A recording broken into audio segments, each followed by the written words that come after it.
Je vais faire une analyse de deux livres qui traitent du sujet du féminisme et que j'ai lus récemment, qui sont King Kong Theory de Virginie Despentes et Debout, l'autobiographie de Rose McGowan. Le titre original en anglais c'était Brave. Et je trouvais que c'était intéressant de traiter de ces deux livres en fait en parallèle parce qu'ils abordent les mêmes sujets comme la question du genre, le viol et la violence masculine et les injustices sociales. Enfin, tout ce qui a trait au féminisme. Et aussi parce que la critique qui revenait souvent, en fait, envers ces deux autrices et que j'ai vu en ligne, c'était qu'on leur reprochait tout le temps d'être trop en colère. Et c'est intéressant parce qu'à chaque fois qu'une femme parle de sujets qui sont durs et qu'elle ne mâche pas ses mots, la reproche qu'on lui fait toujours, c'est qu'elle est trop en colère. Même si moi, personnellement, j'ai pas eu cette impression en lisant les livres, mais dans la mesure où elle parle de sujets qui sont hyper durs, j'estime que... et de sujets qui sont hyper personnels, en fait, d'anecdotes personnelles, j'estime que leur colère, elle est totalement justifiée, qu'elle est totalement valide. Donc, je vais commencer par le livre de Virginie Despentes, donc King Kong Theory, qui est paru en 2006. Despentes, c'est une écrivaine française, en fait, qui s'est fait connaître avec son premier roman Baise-moi. Et d'après Wikipédia, ce livre, il fait partie d'une nouvelle littérature qui affirme un néo-féminisme revendicatif en montrant une sexualité agressive et la désacralisation du corps féminin. Donc Despentes, elle a fait de la provocation sa marque de fabrique. Et si on n'est pas familier avec ses idéaux et sa pensée féministe, si on lit ses livres à l'aveugle, ça fait l'effet d'une douche froide. Elle a un style qui est distinctif, elle a une manière d'écrire qui est assez crue. Et son premier roman, elle en avait fait une adaptation cinématographique, mais le film, il avait été censuré car trop graphique et parce qu'il y avait beaucoup de scènes de violence. Alors pour entrer dans le vif du sujet, King Kong Theory, c'est un recueil de plusieurs essais sur des thèmes contemporains qui, comme je l'ai dit, sont liés au féminisme. Et un mot qui revient tout le temps et qui pour moi est un peu comme le fil conducteur du livre, parce qu'elle l'aborde sous tous ses angles, c'est le terme de puissance, ou de pouvoir si on veut. Et d'ailleurs, le titre du livre, King Kong Theory, il s'explique par la métaphore dans laquelle elle s'étend dans le livre. Et elle explique que King Kong, enfin la figure cinématographique, pardon, elle représente en gros la puissance des femmes. Leur côté viril, en fait, qu'elle laisse de côté. Car tout ce qui a trait à la puissance, en fait, c'est toujours lié à la masculinité. C'est catégorisé à ce qui appartient à la masculinité, donc aux hommes. Et dans la société, les femmes, elles ne sont pas socialisées, en fait, pour être puissantes. Tous les traits comme la domination, la confiance en soi, l'assertivité, l'agressivité, tous ces traits de caractère, en fait, c'est tout ce qui est lié à la masculinité. Et pour être féminine, pour entrer dans les carcans sociaux, les femmes, elles doivent abandonner, en fait, toutes ces qualités-là. Parce que la féminité, par définition, elle est construite en totale opposition avec la masculinité. Et en gros, quand King Kong est abattu sur la place publique, ça a une fonction symbolique. C'est pour représenter la manière dont les femmes, en fait, elles vont supprimer tout ce qui a trait à la masculinité pour se faire une place dans la société. Elles vont totalement s'en abroger, en fait, pour être considérées comme féminines, dans le but de plaire aux hommes, quoi, tout simplement. Et dans le livre, Despentes, elle dit, je cite, « Plaire aux hommes est un art compliqué qui exige qu'on gomme tout ce qui relève de la puissance. » Donc, c'est pas un hasard si la femme qui est enlevée par King Kong, elle est représentée comme vulnérable et sans défense. Parce que c'est des traits, en fait, qui sont typiquement féminins. Et en plus de ça, elle est jolie, blonde, avec la peau blanche. Et c'est important à noter parce que la femme blanche, historiquement, elle a toujours été considérée comme la quintessence ou comme le summum de la féminité. C'est-à-dire que sur l'échelle de la féminité, la femme blanche, elle est toujours au sommet. Ensuite, on a les asiatiques. Et tout en bas de l'échelle, c'est les femmes noires. Les femmes noires à la peau foncée. Donc, plus une femme a la peau foncée, plus elle est perçue comme masculine. Parce que traditionnellement, la mélanine, ça a toujours été associé à la testostérone. Donc, les femmes noires, par défaut, elles sont considérées comme masculines. Et Virginie Despentes, elle parle de cet idéal de la femme blanche dans sa préface, quand elle dit, je cite, « L'idéal de la femme blanche, séduisante mais pas pute, bien mariée mais pas effacée, travaillant mais sans trop réussir pour ne pas écraser son homme, mince mais pas névrosée par la nourriture, restant indéfiniment jeune sans se faire défigurer par les chirurgiens de l'esthétique, maman épanouie mais pas accaparée par les couches et les devoirs d'école, bonne maîtresse de maison mais pas boniche, traditionnelle, cultivée mais moins qu'un homme, cette femme blanche, heureuse qu'on nous brandit tout le temps sous le nez, celle à laquelle on devrait faire l'effort de ressembler. » Donc c'est ça l'idéal de la femme blanche dont elle parle dans sa préface. C'est l'idéal dont je parlais tout à l'heure. Donc je vais revenir sur King Kong Theory, mais d'abord je vais me pencher sur le livre de Rose McGowan. Parce que je trouve que les deux livres, ils s'emboîtent. Donc Rose McGowan, elle est connue pour être une actrice qui a joué dans la série Charmed, entre autres.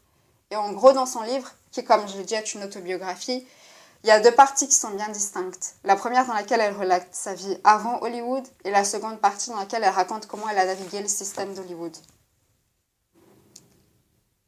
Dans la première partie, on apprend qu'elle a grandi dans une secte notamment, et elle répète souvent que Hollywood, c'est un peu comme une secte, que grandir dans une secte, en fait, ça lui a permis de se rendre compte qu'il y avait des tas d'autres milieux, des tas d'autres systèmes, en fait, qui avaient la même hiérarchisation, le même fonctionnement qu'une secte. Vu que Hollywood, c'est extrêmement hiérarchisé et très patriarcal aussi, ils sont attachés à des valeurs qui sont obsolètes, en fait, qui datent des années 50. D'ailleurs, Rose McGowan, elle a beaucoup fait parler d'elle il y a quelques années pour avoir fait connaître le mouvement MeToo. Elle était l'une des pionnières, en fait, à Hollywood qui a commencé à parler ouvertement des abus de pouvoir et du viol qu'elle avait subi par un producteur de renommée. Elle dénonce plein de pratiques à Hollywood, comme le fait que les actrices, elles soient tout le temps évaluées selon leur apparence physique. Et elle était souvent maquillée et coiffée, en fait, par des maquilleurs et des coiffeurs gays, en fait, qui la faisaient ressembler à une poupée Barbie. Donc, on en est encore dans les codes de la féminité. C'est le look qui est véhiculé au spectateur et qui devient un idéal, en fait, dans la société, que toutes les jeunes femmes, elles essayent de recopier. Donc, on se retrouve avec plein de clones, en fait, par exemple, de Kim Kardashian, qui a le look hollywoodien. Et Rose McGowan, elle dit qu'une étape cruciale qui lui a permis de rompre complètement avec les diktats hollywoodiens, c'était de se raser les cheveux. Les cheveux qui, rappelons-le, est un symbole de la féminité comme norme sociale. Dans l'inconscient général, en fait, la féminité, c'est toujours synonyme de cheveux longs. Donc, se raser les cheveux, c'était rompre avec le conditionnement qu'elle a reçu à Hollywood. Et elle dit que durant sa carrière comme actrice, elle a toujours eu l'impression d'être traitée comme une prostituée. Parce que comme je l'ai dit, elle était toujours reléguée à son apparence physique et elle était toujours jugée sur sa plastique, mais aussi sur sa capacité à chauffer les mecs et à les attirer dans les salles de cinéma. Elle avait un peu l'impression d'être un leurre, comme je dis. Et après 30 ans, une actrice, elle est déjà considérée comme vieille à Hollywood.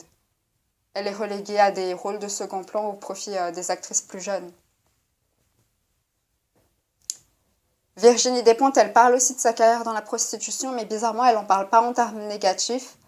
Au contraire, si Rose McGowan, elle a eu l'impression d'être totalement aliénée par son rôle d'actrice, Despentes, elle a dit qu'elle a trouvé un certain pouvoir en jouant la féminité, en mettant des talons hauts, des robes et du maquillage, en faisant toute cette performance, elle s'est rendue compte de l'emprise qu'elle avait sur les hommes. Parce qu'elle jouait la féminité, elle était traitée différemment, avec plus de déférence.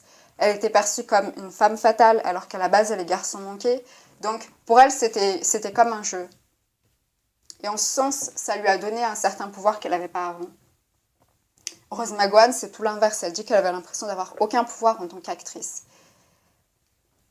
Et ce que je trouvais intéressant, c'est qu'elle dit que toutes ces meufs qui recopient le look hollywoodien, le look de Kim Kardashian avec le faux bronzage à outrance, les extensions, les faux ongles, tous ces artifices, elle dit que c'est comme une performance de drag queen.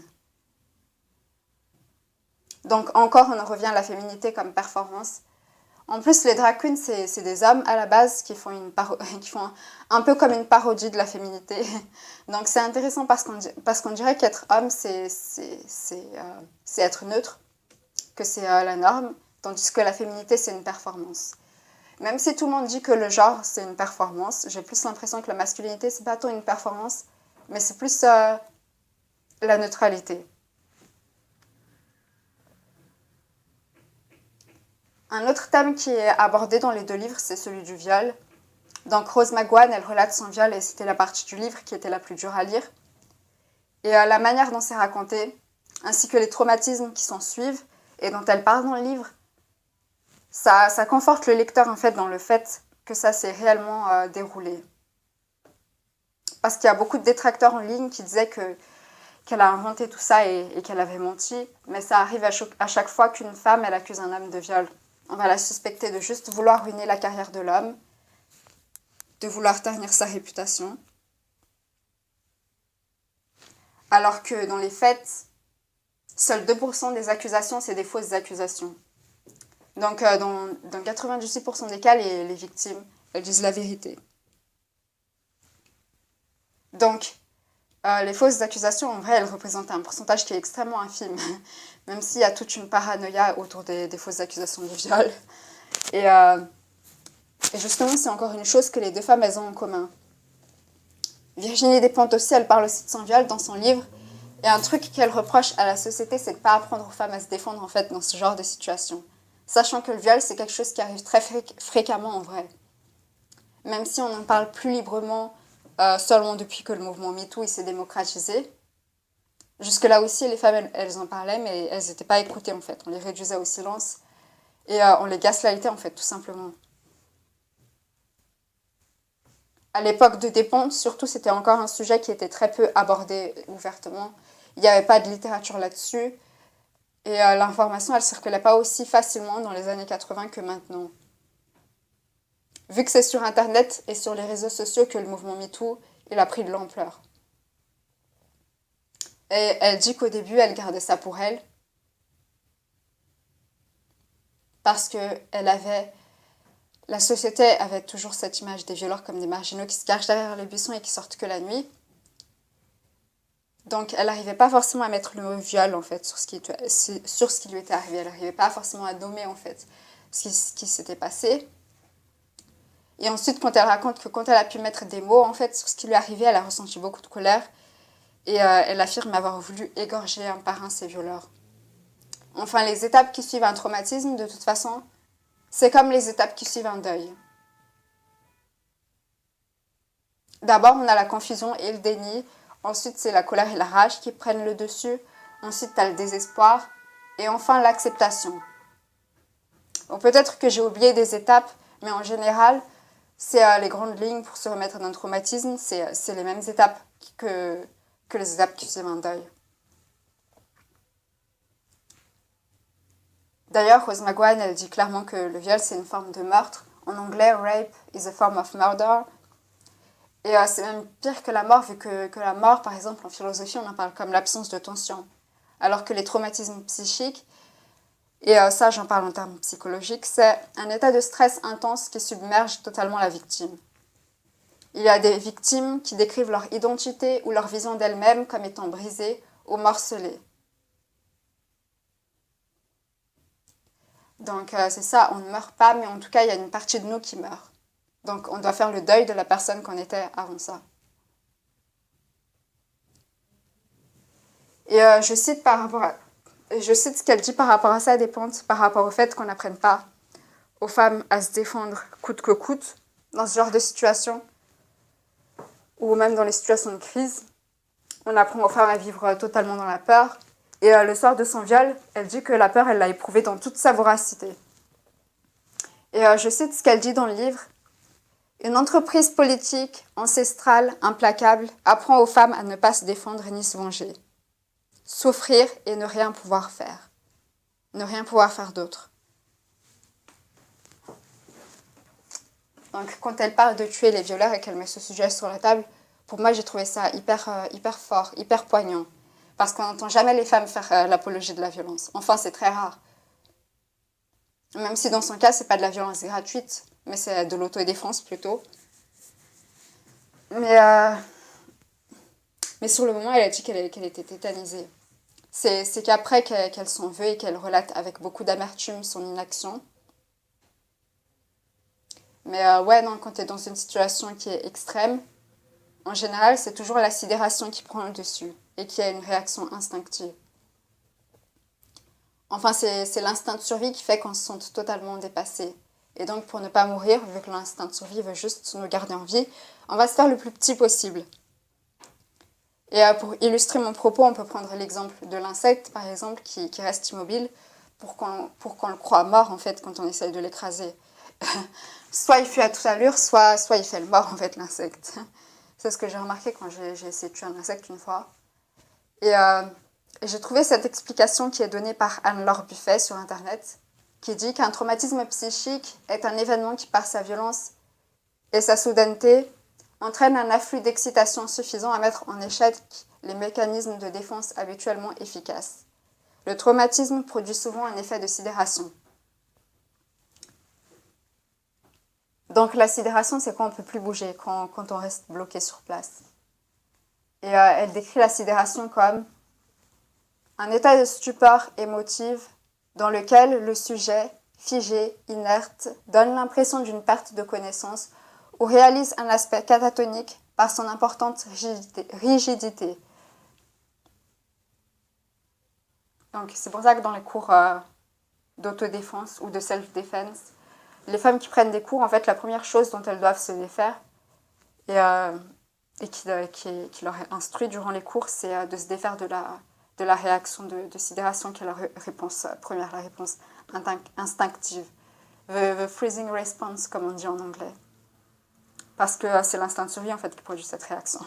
Quand on ne peut pas fuir d'une situation à risque, comme je l'ai dit, comme l'insecte qui fait semblant d'être mort sur le moment pour ne pas mourir, le but, c'est de se faire le moins menaçant possible, voire d'obtempérer pour ne pas risquer de se faire tuer. Même Rose McGowan, dans son livre, elle dit qu'elle a eu, en anglais, un out-of-body experience, c'est-à-dire quand l'esprit quitte le corps et qu'on a l'impression de se voir de l'extérieur. Et le terme psychologique, pour ça, c'est un clivage.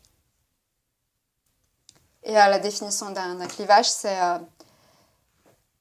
un clivage est la conséquence d'un traumatisme psychologique qui place la partie de la personnalité touchée hors de la conscience. Et comme je le disais tout à l'heure, Despentes, elle aborde beaucoup la notion de pouvoir dans son livre. Elle aborde cette notion sous toutes ses facettes. Elle va même jusqu'à le décortiquer, je dirais. Le viol, c'est un outil pour les hommes pour arracher leur puissance aux femmes. C'est un outil que les hommes utilisent pour arracher leur puissance aux femmes, pour les dépouiller et les dévêtir de toute leur puissance, de tout leur pouvoir. Car comme le dit la youtubeuse Sekhmet Shiol, qui est une féministe radicale et sous-tend l'hypothèse que la violence masculine, elle est biologique, la violence est une façon pour les hommes d'exercer leur pouvoir et de le renforcer. Donc le pouvoir des hommes, il n'existe que tant que les femmes, elles sont avilies et brutalisées. Et donc c'est ça, tuer les violeurs ou prendre sa vengeance. C'est avoir un rôle qui est actif plutôt que passif. Alors que la féminité comme construction sociale, c'est associé à la passivité. Et les pulsions de mort aussi, c'est quelque chose qui est associé à la masculinité. Ce qui est associé aux femmes, c'est plus les pulsions de vie, vu qu'on peut donner la vie, littéralement. Et tuer des gens, c'est plus le domaine des hommes. Ils ont même inventé la guerre pour pouvoir tuer en masse et tuer à leur guise sans conséquence. C'est-à-dire que si un homme il s'engage à l'armée et tue une centaine de personnes du camp opposé, il va rentrer chez lui en héros. Personne ne va dire de lui qu'il est malade parce qu'il a tué des gens ou quoi que ce soit. On ne va pas l'enfermer pour ça. Donc quand Virginie Despentes elle parle de tuer les violeurs, et je reviens là-dessus, tout ce qui est de l'ordre de l'agressivité, de la violence et de la mort, c'est de l'ordre de la masculinité aussi. C'est pour ça donc qu'on n'apprend pas aux femmes à user de la violence, voire à assouvir des désirs de vengeance. On est plus féminine en fait si on est violente. Même dans les cas les plus extrêmes, on est censé, entre guillemets, avoir besoin des hommes pour nous protéger. Ce qui est ironique parce qu'en soi, c'est d'eux dont on a besoin d'être protégés. On a plus de chances d'être, je ne sais pas, harcelé dans la rue, tabassé, violé ou tué par un homme, que d'être attaqué par exemple par des animaux sauvages. Surtout si on vit en ville. On n'a rien à craindre des animaux sauvages si on vit en ville. Les seuls prédateurs qui rôdent en fait, c'est les hommes. Et on dit toujours qu'on vit dans un monde violent, mais c'est parce qu'on vit dans un monde d'hommes. Le pourcentage de femmes qui commettent des actes violents, c'est même pas comparable. Il est extrêmement moindre à côté des hommes qui commettent des actes violents. Et qu'on considère que la violence masculine, elle soit biologique, ou que ce soit le fruit de la socialisation, dans tous les cas, les femmes, elles ne sont pas aussi violentes que les hommes. Et d'ailleurs, si on regarde l'accoutrement qui est typiquement féminin, et je parlais précédemment de la féminité comme performance, c'est-à-dire les talons hauts, les robes, les jupes étroites, tout ça, dans un sens, ça contribue à nous rendre plus vulnérables. Enfin, la féminité, c'est pas synonyme de confort. Comme je l'ai dit, c'est synonyme de vulnérabilité, d'inconfort, etc., etc. Je me souviens même dans un documentaire sur les stilettos, Gita Van Teese, la pin-up qui est l'incarnation de la féminité et qui a construit son personnage comme ça autour de la figure de la pin-up parce qu'elle a la peau laiteuse, les cheveux d'un noir de jet, les lèvres rouges, qui est tout le temps en lingerie ou en robe sur des plateformes gigantesques et qui a une taille de guêpe. Elle dit que ce qu'elle aime dans les stilettos, c'est que ça la rend en même temps vulnérable et puissante. Puissante parce que ça la fait paraître plus imposante, c'est-à-dire que ça la hisse à la même hauteur que les hommes. Et les femmes, on est souvent désavantagées par rapport aux hommes parce qu'on n'est pas aussi imposante ou aussi grande qu'eux. Enfin, ils peuvent nous dominer facilement par la force physique. Et les femmes, en société, on peut se retrouver à la même hauteur que les hommes, mais si on est plus grande, on devient menaçante. Et les hommes, ils sont intimidés par les femmes qui sont plus grandes qu'eux. Enfin, c'est pour ça, parce qu'elles sont menaçantes pour eux. Et d'ailleurs, on peut se hisser au même niveau que les hommes avec les talons, mais les talons hauts, en fait, ça reste quand même suggestif et c'est sexy.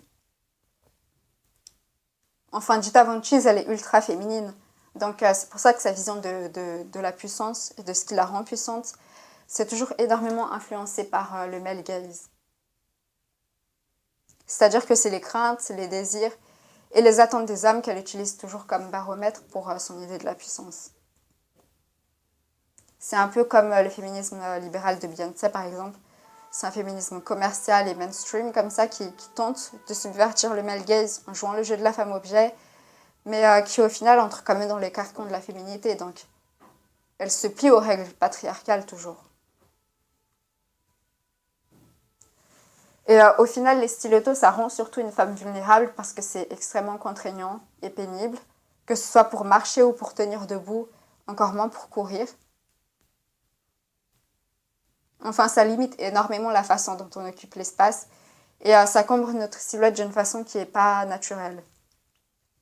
Prenons les dessins ou les cartoons et la façon dont les femmes elles sont dessinées.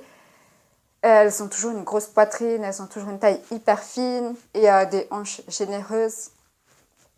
C'est des proportions qui ne sont pas du tout réalistes, quoi, qui sont exagérées. C'est comme une parodie de la féminité, comme les drag queens.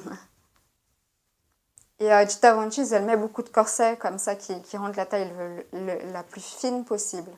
Ça donne une silhouette qui est en gros cartoonesque, quoi, presque.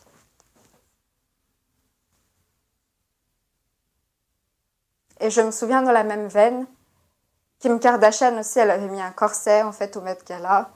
Et elle avait dit que c'était la chose la plus douloureuse qu'elle avait jamais faite de sa vie. Et on parle d'une femme qui a accouché 2 fois.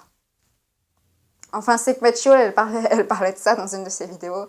C'est-à-dire qu'il y a certaines femmes en fait, qui sont prêtes à souffrir le martyre en fait, pour aller le plus loin possible dans leur performance de la féminité.